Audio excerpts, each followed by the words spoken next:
kesempatan kali ini, saya Rahma Eli Yunusia, calon guru penggerak angkatan 6 dari Kabupaten Batang, SD Negeri Kasepuan 4. Saya akan memaparkan kesimpulan dan refleksi pemikiran Ki Hajar Dewantara pada tugas koneksi antar materi modul 1.1.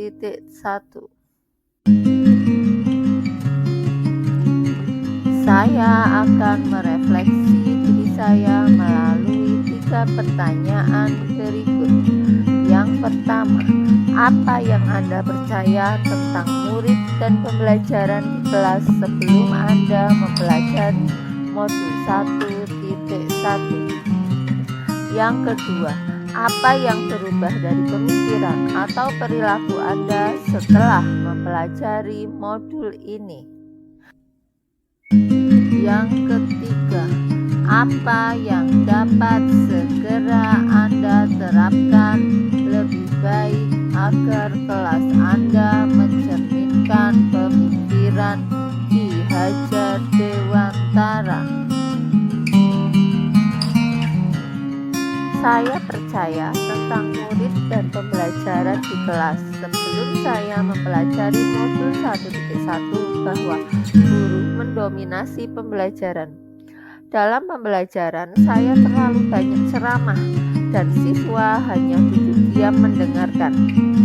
Yang kedua, pembelajaran terfokus pada ketercapaian materi dan KKM saja. Padahal ini saya sering lupa bahwa pendidikan bukan hanya mentransfer ilmu saja, tetapi sejatinya ada aspek lainnya yang harus diperhatikan dalam belajar. Yang ketiga, guru kurang memahami karakteristik anak. Saya cenderung menyamaratakan kemampuan anak, kadang melakukan pembelajaran yang sesuai dengan zona nyaman saya, tanpa memperhatikan perbedaan anak. Yang keempat, siswa pasif dan motivasi belajar siswa rendah. Saya sering merasakan saat saya menjelaskan materi, mereka lesu dan tidak bersemangat. Kemudian saat saya menanyakan kepada anak-anak, apakah ada pertanyaan, mereka hanya diam. Dan yang terakhir, yang menjadi fokus saya adalah suasana kelas yang tertib, tenang, dan anak-anak yang memahami materi adalah yang fokus utama pada guru.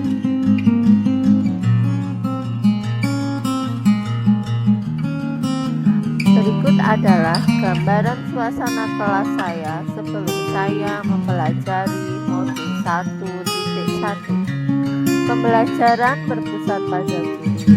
Siswa hanya duduk diam dan mendengarkan. Penilaian hanya mengutamakan aspek kognitif.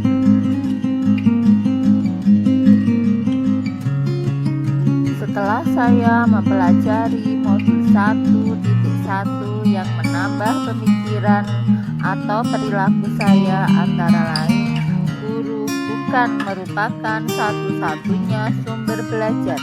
Yang kedua, pembelajaran berpusat pada anak. Dengan aktivitas yang berpusat pada pembelajaran anak akan menjadi aktif karena terlihat dalam proses pembelajaran, sehingga mereka dapat mengkonstruksikan pengetahuannya. Yang ketiga, menghargai setiap karakteristik belajar anak.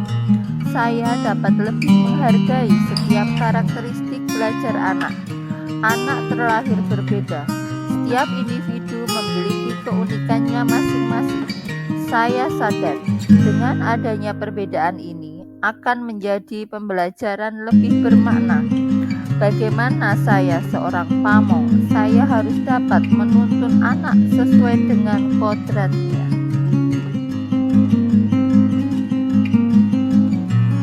Selain itu, setelah mempelajari modul 1.1 ini juga dapat merubah perilaku saya, antara lain seorang guru dapat mengemas pembelajaran secara menarik agar memotivasi belajar siswanya meningkat. Yang kedua, dalam pembelajaran seharusnya seorang guru dapat memerdekakan siswa Salah satu contohnya adalah memberikan kebebasan kepada anak untuk menyelesaikan setiap tugas sesuai dengan minat, bakat, dan kreativitasnya masing-masing. Sebagai seorang pendidik juga harus lebih cermat melihat bakat anak melalui observasi, wawancara, dan juga pendekatan personal agar kita lebih dekat dengan anak. Kemudian, agar kelas saya mencerminkan pembelajaran Ki Hajar Dewantara, penerapan yang akan segera saya lakukan di kelas antara lain: yang pertama, merancang pembelajaran yang interaktif dan menyenangkan dengan melibatkan peserta didik. Kemudian, menerapkan pembelajaran berbasis kearifan lokal dan budaya setempat. Terus, menerapkan konsep merdeka belajar dan mengintegrasikan setiap pembelajaran yang mengutamakan aspek budi pekerti, dan menerapkan sistem among pendidik yang menuntun bukan menuntut, juga pembelajaran yang sesuai dengan kodrat alam dan kodrat zaman, serta mengintegrasikan permainan dalam pembelajaran.